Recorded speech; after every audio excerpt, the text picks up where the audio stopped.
On dit que l'Afrique est riche en ressources naturelles, mais pauvre en ressources humaines. Tout cela est dû à beaucoup de choses. Donc, quand on cherche les causes de cela, il y a beaucoup de choses que l'on peut citer. Mais l'une des raisons principales actuellement, Orange est l'ennemi incontestable de l'Afrique. Je vous explique pourquoi à travers cette vidéo avec tous les points qui peuvent rentrer en compte. Récemment, j'étais parti en Guinée pour une conférence, d'accord? Pour une conférence où j'ai passé un mois du coup au pays pour essayer de profiter au maximum de ma famille qui est là-bas, d'accord? Mais il se trouve que 15 gigas, seulement 15 gigas de connexion en Guinée, ça coûte en moyenne 20 euros.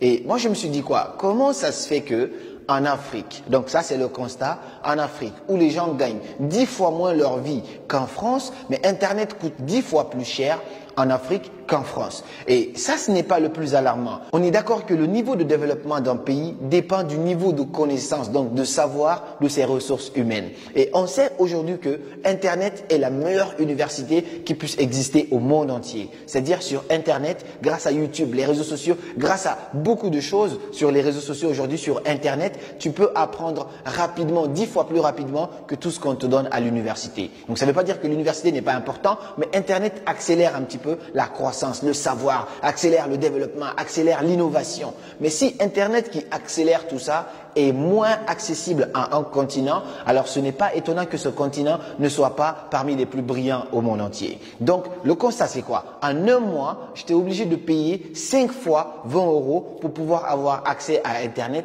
et ça sans même publier une seule vidéo. Donc j'ai vu que beaucoup de gens se plaignaient. Pour quelqu'un qui a un niveau de vie élevé, ok, pas de problème, il se dit ok, 20 euros x 5, ça me fait à peu près 100 euros. Ce n'est pas grave parce que je gagne bien ma vie. Mais dans un pays où les gens gagnent minimum, où les gens gagnent minimum 1200 euros, tu factures là-bas moins de 20 euros pour 100 gigas de connexion. C'est-à-dire qu'avec 100 gigas, tu peux faire tout ce que tu veux. Alors qu'en Afrique, où les gens gagnent moins de 60 euros par mois, donc le SMIC, il est inférieur à 60 euros dans beaucoup de pays en Afrique, mais vous facturez Internet 15 gigas seulement à 20 euros. Donc, qu'est-ce qui se passe? Tu vas sur Internet, on dit passe semaine, mais au bout de 2 jours, c'est terminé. Les gens ont peur d'aller sur YouTube. Et comment un peuple qui a peur d'aller sur YouTube, un peuple qui a peur d'aller chercher de l'information sur Internet, un peuple qui n'a pas accès aux cours, aux formations en ligne, peut se développer plus qu'un autre peuple?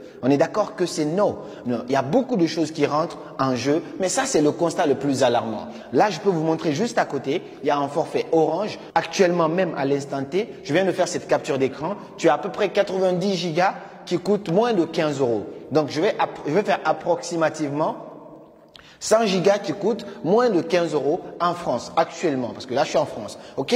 Mais en Afrique, je viens à peine d'arriver de l'Afrique, on m'a vendu 15 gigas à presque 20 euros.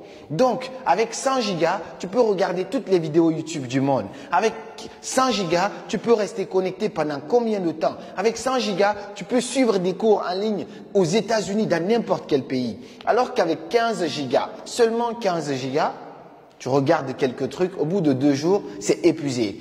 Déjà, le débit n'est pas compté de la même manière, ça finit plus rapidement par ici, en Afrique donc, par rapport à la France. Et au-delà de ça aussi, appel et SMS illimité quand tu as les 90 gigas à 15 euros. Quand tu as ça, appel et SMS illimité. Sauf qu'en Afrique, ce n'est pas compté là-dedans. Tu payes appel, tu payes SMS au-delà de tout ça. Donc si tu comptabilises, en Afrique, pour avoir Internet à 100%, être vraiment à l'aise pendant un mois en entier, tu en as pour minimum 200 euros quand on fait l'approximative.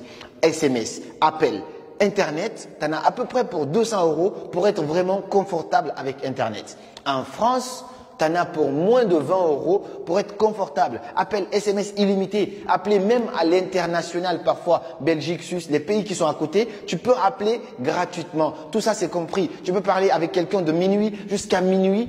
Tout ça c'est compris là-dedans. Il n'y a aucune surfacturation. Il n'y a absolument rien. Donc quand on constate ça, on comprend que Orange est en train de contribuer au sous-développement, à l'appauvrissement du continent africain. Parce que quelqu'un qui gagne moins de 60 euros par mois, tu lui dis que pour avoir full Internet satisfait, il faut qu'il paye à peu près 200 euros.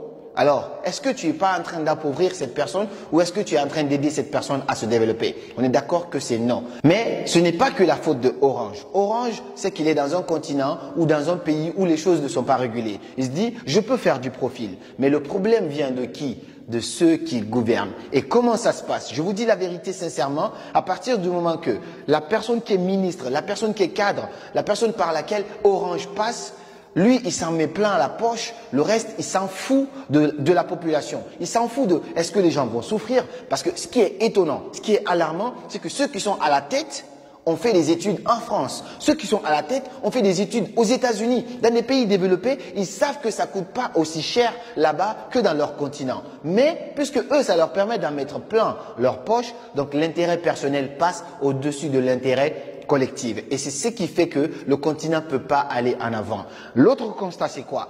Dès que quelques influenceurs commencent à parler, à crier haut et fort pour essayer de faire un boycott, quelque chose comme ça, dans beaucoup de pays, du coup en Afrique, qu'est-ce qui se passe? Orange essaye de récupérer ces gens-là, on leur donne un peu de sous. Ces mêmes gens qui critiquaient recommencent à faire encore de la pub pour Orange. Et ça, c'est vraiment déplorable parce qu'à chaque fois, c'est la même chose qui revient. Les gens favorisent ce qu'on appelle leur intérêt personnel. Donc, on fait du bruit uniquement pour nous en mettre plein la poche. Une fois que nous, on est satisfait, même si ça ne mène pas loin le pays, on s'en bat les couilles et du coup, on continue notre chemin. Et ça, c'est vraiment dramatique pour le continent. C'est vraiment dramatique pour le développement d'un continent. Et j'apprécie énormément beaucoup de pays qui essayent de mettre des bâtons dans les roues de Orange pour pas continuer à piller comme ça le continent, pour pas continuer comme ça à freiner la jeunesse africaine. Un jeune qui est talentueux, qui a envie de montrer son talent sur les réseaux sociaux. Il a envie de faire des vidéos YouTube pour commencer à changer des vies. Parce qu'on sait que YouTube, tout simplement YouTube peut changer la vie d'un individu. Tu peux passer de zéro à combien de milliers d'euros par mois. Ça, c'est grâce à YouTube. Mais si là-bas, pour mettre ta vidéo, il te faut payer beaucoup plus d'argent que ce que tu gagnes, comment tu peux t'en sortir? Si là où on cherche l'information, en y allant, tu te ruines complètement, comment tu y pars? Moi, j'ai regardé un petit peu les gens dans certains pays en Afrique n'osent même pas regarder une vidéo en direct. C'est-à-dire, quand tu publies une vidéo, c'est pourquoi tout le temps, les gens sont là, on ne peut pas télécharger tes vidéos. Nous, ici, on ne télécharge pas de vidéos. Tu regardes en live, tu as envie de regarder, tu reviens, tu regardes. Là-bas, les gens essayent d'abord de télécharger pour garder dans leur téléphone parce qu'à force de regarder en ligne, ils vont totalement se ruiner et peuvent aller nulle part. Quelles sont les solutions? Qu'est-ce qu'il faut mettre en place? Si moi, j'étais dans le gouvernement, ce n'est pas mon rêve, ce n'est pas mes ambitions, mais si j'étais à la tête de ces pays où Orange est en train de s'en mettre plein à la poche, la toute première chose que je vais faire, c'est de fermer Orange. Je sais que ça va embêter le pays, je sais que ça va faire plein de choses parce que Orange a utilisé une bonne stratégie pour s'installer. Si on doit étudier les termes marketing, c'était très malin ce qu'ils ont fait. Quand ils sont arrivés dans beaucoup de pays, pendant que leurs concurrents étaient en train de s'installer dans la capitale, Orange a d'abord commencé à s'installer dans les villages. Donc, puisque tu sais que tes parents au village sont là-bas, tu dois forcément parler avec eux. Mais qu'est-ce qu'ils ont comme opérateur? S'ils ont Orange, toi aussi tu cherches Orange. Donc c'est comme ça, eux, ils ont commencé à conquérir tout le marché. Donc aujourd'hui, ils ont le monopole. Ils se permettent en fait tout dans certains pays parce qu'ils savent que c'est eux qui ont Internet fiable et rapide. Qu'est-ce que les gouvernements devraient faire? La première chose, soit financer vraiment un opérateur téléphonique qui va venir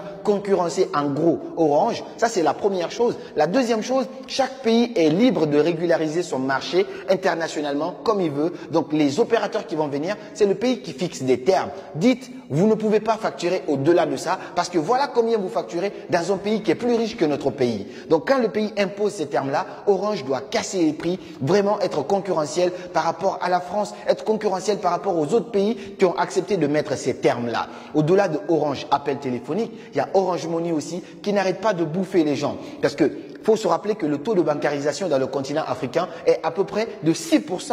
Le taux de bancarisation dans les pays, je connais, c'est à peu près 6%, c'est très bas. Et puisque les gens n'osent pas les banques, les gens vont via Orange Money. Et Orange Money se met à prendre des taxes, des pourcentages élevés sur l'argent des gens, en train de s'enrichir, alors que les mêmes fils du pays sont là, n'arrivent pas à s'en sortir. Après, on dit que l'Afrique est un continent pauvre. Mais l'argent qu'ils gagnent là-bas, ils ne le gagnent pas dans des pays riches. Comment peut-on expliquer cela? Donc, il faut vraiment que ça cesse. Je sais que cette vidéo ne va pas plaire, mais il faut améliorer les choses. Essayer d'avoir des concurrents dans ces pays. Amener des opérateurs, financer ces opérateurs, que l'État favorise en fait le fait que d'autres opérateurs beaucoup plus fiables puissent venir, que l'État puisse favoriser d'autres opérateurs à améliorer leur connexion Internet. Mais il ne faut pas laisser comme ça le peuple crever. Il ne faut pas laisser comme ça le peuple être limité par quelque chose de très important pour le développement d'un pays. Quand Internet est favorable à un pays, le pays peut faire beaucoup de choses. Quand Internet est accessible à la jeunesse peut faire beaucoup de choses. Mais tu es là, tu ne peux même pas communiquer avec quelqu'un à l'international. Il y a des lives, des conférences conférences en ligne qui se font à l'international. Toi, tu es dans un pays où Internet coûte une blinde. Est-ce qu'il faut manger ou est-ce qu'il faut remplir son téléphone pour voir ce qui se passe à l'extérieur? C'est tout à fait normal que le continent soit en retard. Il y a beaucoup de choses qui sont liées à cela. Mais ça, c'est l'une des causes principales qu'il faut lutter, qu'il faut combattre dès maintenant. Donc j'espère que cette vidéo poussera beaucoup de personnes à prendre conscience et à se bouger. Faites comprendre au gouvernement que ça ne va pas parce que ces mêmes gens qui vous dirigent ont fait d'autres pays. Ils savent un petit peu comment ça se passe à l'international. Alors qu'ils arrêtent de s'en mettre plein la poche pour faire souffrir leur population. Il faut que ça cesse. J'espère que cette vidéo aidera un maximum de personnes à prendre conscience et ça réveillera en fait les dirigeants de certains pays. J'en connais pas mal. Je veux